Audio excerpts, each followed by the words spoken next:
Bonjour et bienvenue sur une nouvelle vidéo sur ma chaîne YouTube, la chaîne du Frussien.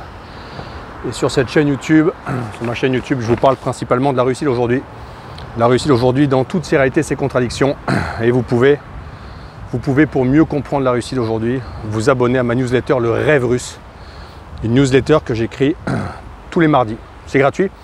Je mettrai le lien dans le descriptif de cette vidéo. Vous pourrez vous abonner gratuitement, juste rentrer votre adresse email. Et tous les mardis recevoir des annonces, des nouvelles inattendues, méconnues sur les réalités de la Russie d'aujourd'hui. Alors je fais cette vidéo, vous voyez il fait beau, hein. C'est le début de l'automne, c'est un peu orange. Là je suis dans les jardins d'Alexandre, les jardins d'Alexandre qui longent le Kremlin qui est là. Je vais longer le Kremlin en faisant cette vidéo. Les jardins d'Alexandre qui ont été faits par un architecte qui s'appelle Joseph Beauvais. Non, rêvez pas, j'ai pas dit José Beauvais, Joseph Beauvais. C'était une famille de Napolitains qui ont déménagé en Russie et ils ont francisé le nom. C'était à l'époque où être français avait encore un sens et à l'époque où la France était encore un pays sérieux. Bref, c'était avant. Donc aujourd'hui, on est à l'automne 2024. On a un automne absolument incroyable. C'est l'automne le plus chaud que j'ai vu depuis que je suis en Russie. Ça fait 16 ans. Ce sera mon 17e automne là. Il fait beau. Il fait 12 degrés, 13 degrés. Donc vous pouvez voir les... Vous pouvez voir là, tout est encore vert. Là, le Kremlin derrière moi, un peu beau ça. Voilà, on est à l'automne. Et maintenant, vous n'avez plus de raison de ne pas venir en Russie, de ne pas venir visiter les jardins d'Alexandre et de voir le Kremlin, parce que vous pouvez visiter la Russie en rejoignant les voyages Ruspatour qu'on organise. Ruspatour, je mettrai le lien aussi dans le descriptif. Vous pouvez vous inscrire à nos voyages. On fait des voyages d'un nouveau genre, des voyages assez uniques.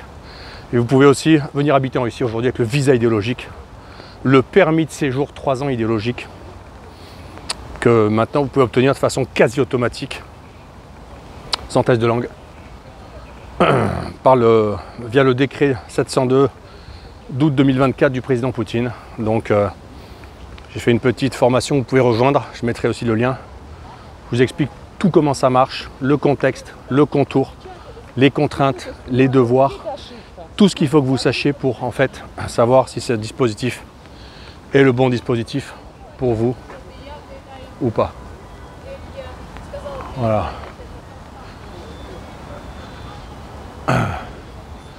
Le monument Alexandre Ier, dont l'architecte a fait ce jardin pour lui. Alors aujourd'hui, je vous fais une vidéo. Alors vous savez, sur cette chaîne YouTube, on parle des choses vraies, des choses crues, des choses qui font mal. Pas de blabla ici, pas de tabou, pas d'histoire. Donc je vous raconte un peu les vérités de la Russie d'aujourd'hui. Et mon objectif, c'est d'aider les gens qui veulent déménager en Russie à le faire, mais surtout en amont de ça, à savoir si c'est bien fait pour eux. Bien fait pour eux en fait. Donc aujourd'hui, je voudrais faire une vidéo qui fait un peu suite à ma vidéo sur la précédente vidéo sur la Russie, pays traditionnel et pays de consommation. Je voudrais faire une vidéo qui est en fait la Russie, pays traditionnel, mais société ultra technologique en fait. Je sais, ça ne va pas faire plaisir à plein de gens. Je sais, la technologie, c'est un mot qui vous fait peur les Européens de l'Ouest, mais il faut sortir de vos peurs. Et le but, c'est un peu dans cette vidéo de vous expliquer ce qu'il en est, qu'en Russie, c'est comme ça. Alors, qu'est-ce que ça veut dire un pays technologique? Beaucoup de gens, en fait, quand je dis ça, quand ils viennent en Russie, ils voient qu'en Russie, on est beaucoup sur smartphone, qu'on paye tout en 2 clics, qu'on commande en ligne, qu'on a les services publics supra-connectés, qu'on a la biométrie partout, qu'il y a des robots dans les rues, des robots livreurs index, qu'il y a maintenant des robots chiens qui surveillent la voirie. Quand ils voient toute cette dimension supra-technologique, en fait, souvent ils ont peur. Ils ont peur et la réponse est « mais c'est le forum de Davos de 2030 ». C'est un peu la réflexion, genre dans le monde, il y aurait le forum de Davos qui aurait comme ça, avec un coup de baguette magique, imposé au monde de se connecter à Internet. Et je ne sais pas, ce schéma mental, il est venu du Covid en France. Vous vous êtes fait enfermer dans ce truc où il y aurait le Covid de forme de Davos. Le Covid de forme de Davos. Il n'y a pas ça en fait. Il n'y a pas. Il y a la technologie et la non-technologie. Et la France, vous n'êtes pas du tout en train, les Français, je sais pas, les Suisses, les Belges, vous n'êtes pas du tout en train de vous faire, en quelque sorte, accélérer vers l'hypertechnologie par le forum de Davos, tout ça. Vous êtes en retard, en retard. Vous êtes un peu devant l'Afrique, mais vous êtes en retard par rapport à l'Eurasie et en retard par rapport à l'Asie. Et le forum de Davos, ils sont en retard par rapport à la Chine. Ils sont en retard par rapport à même la Russie déjà. En Russie, beaucoup moins qu'en Chine, mais on paye en biométrie. Voilà. En Russie, on fait tout en 3 clics. En Russie, on sait ce que c'est l'enfer du communisme et des papiers. Et donc, on fait du digital maintenant. Maintenant, les gens qui pensent qu'ils vont habiter en Russie, même dans les petites villes, et pas faire de digital, bah, ils se trompent. Donc la Russie, en fait, c'est un pays dans lequel les élites croient en la technologie, croient au digital, croient à toutes, on va dire, les sciences et industries créatives, croient dans les robots. L'avenir, c'est le robot, l'industrialisation, le service, la livraison, les drones, la sécurité, les drones. Vous n'êtes pas convaincu avec la guerre en Ukraine qu'il faut être le maître des drones? Ah oui, ben, le drone, c'est l'automatisation. C'est le robot qui vole. Et le robot qui vole, c'est une chose, il faudra le robot à terre aussi. Puis il faudra un robot dans les mers. C'est comme ça qu'un pays sera souverain militairement, logistiquement.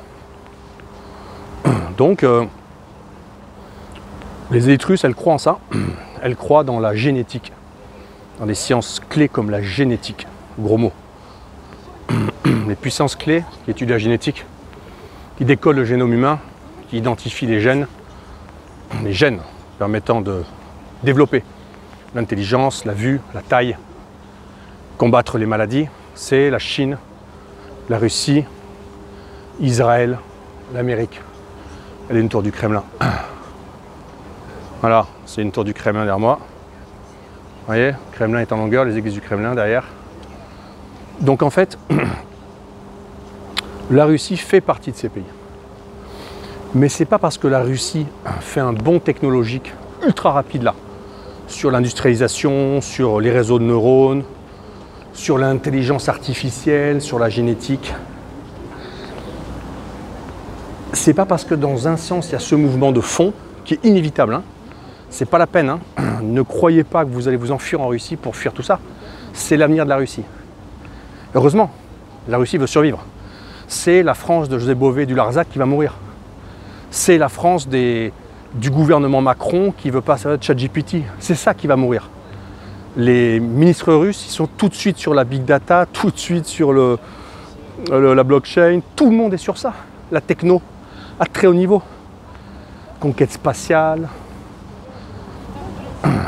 Donc, aujourd'hui, la Russie va vers ça. Mais ce n'est pas parce que la Russie va vers ça qu'il va y avoir la guéparade, l'immigration incontrôlée, le laisser-aller. C'est l'inverse. C'est la technologie et le mariage traditionnel. En France, on n'a pas de technologie et le mariage pour tous. Mais ce n'est pas ce que beaucoup semblent penser qui est le forum de Davos ou la tradition, et on vit comme des pygmées dans les Pyrénées. Il n'y a pas ça en Eurasie. Vous savez comment je paye mes impôts, moi, en Arménie? Je suis non-résident.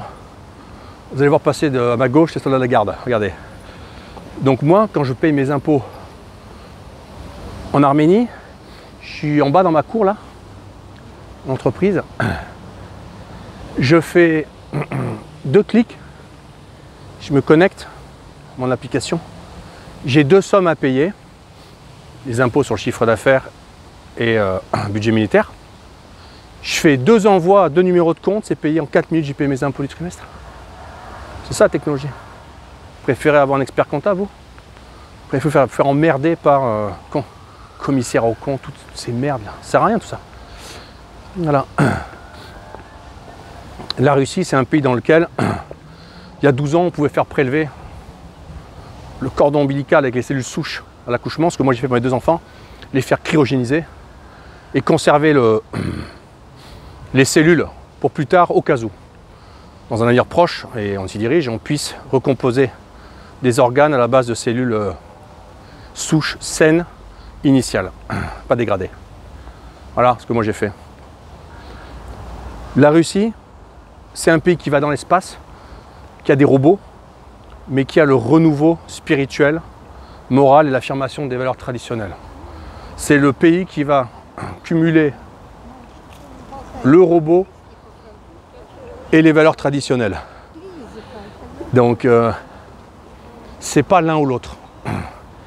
Et l'obsession des Européens que j'accompagne sur le forum de Davos, il faut que vous compreniez que ces gens n'ont pas de pouvoir, ils ont pouvoir que sur vos esprits. Ils n'ont pas de pouvoir là où je suis là. Vous voyez ça derrière là? Ça, c'est pas le forum de Davos qui a le pouvoir là-dessus, vous voyez? Ça s'appelle l'administration russe. Ils n'ont pas de pouvoir. Ils ont toxifié vos esprits d'occidentaux soumis par Internet, mais ils n'ont pas de pouvoir. Ils ne contrôleront pas la Chine, ne contrôleront pas l'Inde, ne contrôleront pas la Russie, ne contrôleront pas rien. C'est fini, c'est mort. L'Amérique va mourir. L'anglais va diminuer, le dollar va diminuer. Vous savez qu'il y a le forum des BRICS à Kazan là. Ça va bastonner ce qui va en sortir. Hein. Pensez qu'en sortant de tout ça, le forum de Davos va être plus puissant. Mais il va me crever le vieux là. Il va crever Klaus machin là. Il va être remplacé par Macron. Voilà. Ça ne change rien. C'est mort tout ça, ça n'existe pas. Peut-être que vos députés, vos présidents en Europe, ils sont émerveillés par ce que là, ça les soumet, je ne sais pas. Mais plus personne les écoute dans le monde. Vous connaissez un pays africain ou sud-américain qui écoute ce que pense le forum de Davos et Macron? Mais personne. Personne, c'est fini. C'est un vieux monde mort. Et vous devez sortir des schémas terrorisants que ce vieux monde vous a infligés. Vous êtes mal sorti du Covid, ça suffit avec ça aussi. Voilà. On ne peut pas faire mieux là. Voilà. Novorossiysk. On va faire encore mieux. Voilà. Kerch. Voilà, je vais vous montrer Odessa, ville russe. Voilà. Odessa, ville russe. Oui, Sébastopol. Pourtant clair, non? J'ai rien inventé. Donc vous devez comprendre qu'en allant dans le monde de l'Eurasie, dans le monde eurasiatique, les Eurasiatiques, ils ont préservé l'église orthodoxe, la yourte, la mosquée, mais ils ont la technologie. Ils ont toute la dimension techno, Dieu merci. Ils sont technophiles. Les États sont technologiques. Il y a des raisons à ça. Vous allez voir un streamer chinois qui va passer derrière moi. Voilà, ça c'est la mode, ça, les streamers chinois. On en voit de plus en plus. Ni hao. Wo hen hao. C'est mes 3 mots en chinois. Donc voilà. Et en fait, ces pays sont vers la techno. Pourquoi? Vous voyez derrière moi la flamme soldat inconnu. Pourquoi ils sont dans la techno? Ils sont dans la techno pour des contraintes logistiques, climatiques, pour des contraintes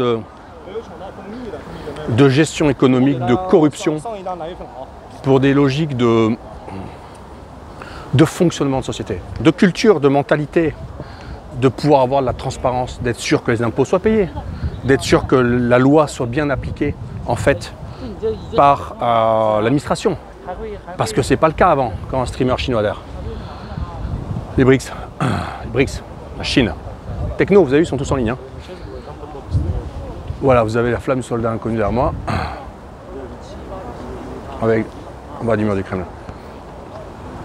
Donc en fait, tous ces pays, ils sont dans ça pour une raison anthropologique. La raison anthropologique, c'est que c'est des peuples, des nations, des élites qui ont compris où se situent les grands enjeux. Et les grands enjeux, c'est l'arme hypersonique, c'est la technologie militaire, l'automatisation de la guerre, les drones. C'est de dépasser les contraintes territoriales gigantesques auxquelles elles font face, climatiques. C'est des trains sans chauffeur, c'est des voitures sans chauffeur, c'est des camions sans chauffeur pour préserver des vies. Parce que c'est dangereux. Chauffeur au Canada, vous n'avez qu'à faire ça, vous. Venez faire chauffeur en Sibérie, français du Larzac, là.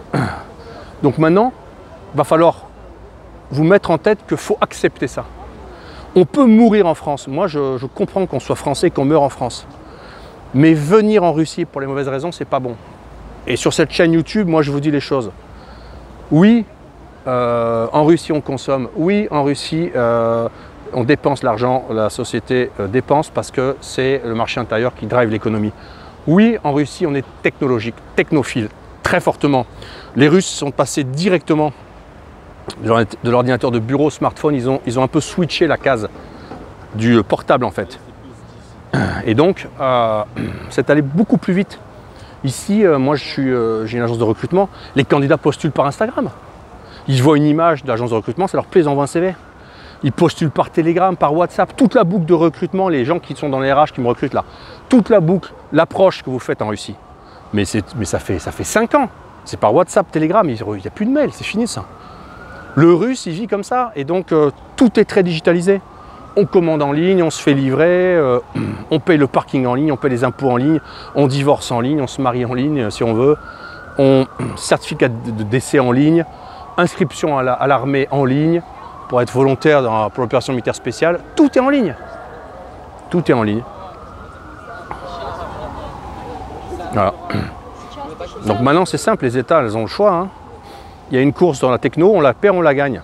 Maintenant si l'avenir des patriotes français c'est de laisser l'IA, la génétique, les armes hypersoniques et les drones aux ennemis, ben, la prochaine opération militaire spéciale où la France sera engagée, on va en prendre plein la gueule. Hein. Enfin moi je m'en fous, je suis en Russie. Mais heureusement, je suis en Russie parce qu'ils ont compris ça en fait. Vous voyez? Je ne veux pas que mes enfants habitent dans un pays où l'élite n'a pas compris ça. Ben non. Voilà, un peu coup de gueule ce soir, m'énerve. Supportable les commentaires. Mais c'est le forum de Davos. C'est pas possible d'être esclave à ce point, mais soumis, c'est pas possible. Il faut sortir de ça. Hein. Vous allez vous cacher en Russie parce que vous avez peur de croiser le forum de Davos dans les rues aussi. Il n'y a pas ces trucs-là ici. Voilà. Ça existe que dans le monde terrorisé dans lequel vivent beaucoup de gens. Ils n'ont pas de pouvoir, vous leur attribuez du pouvoir, ils n'en ont pas. En Chine, ils ont un bureau parce que je crois que le fils du vieux là, le vieux fossile, il a épousé une chinoise, ça s'arrête là. Vous pensez que le parti communiste chinois, il voit ce truc-là, il se marre. Mais ils n'ont pas besoin, ils ont 50 ans d'avance sur la techno. Tout le monde paye par biométrie là-bas.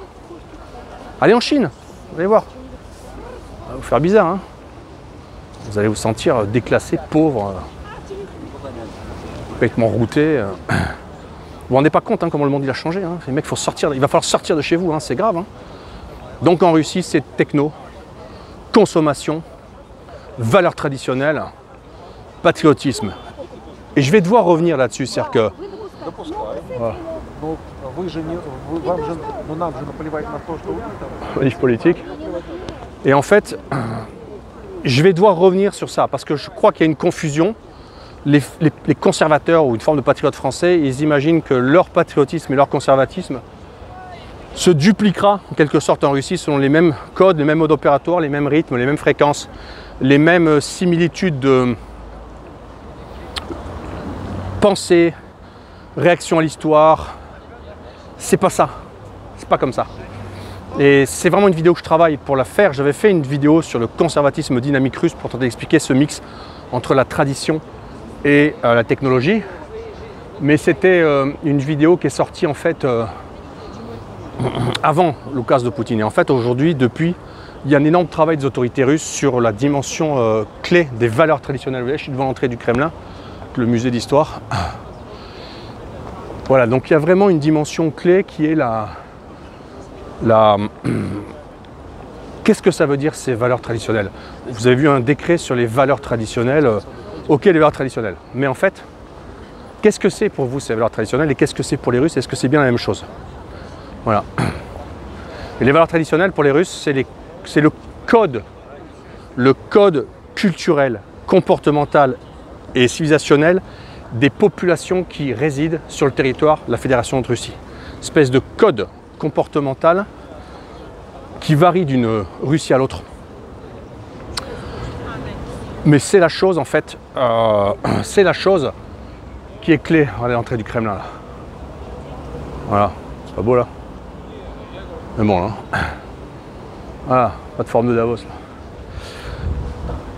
Ce code culturel, ce code civilisationnel, ce code comportemental, c'est ça qu'il vous faut intégrer quand vous venez en Russie.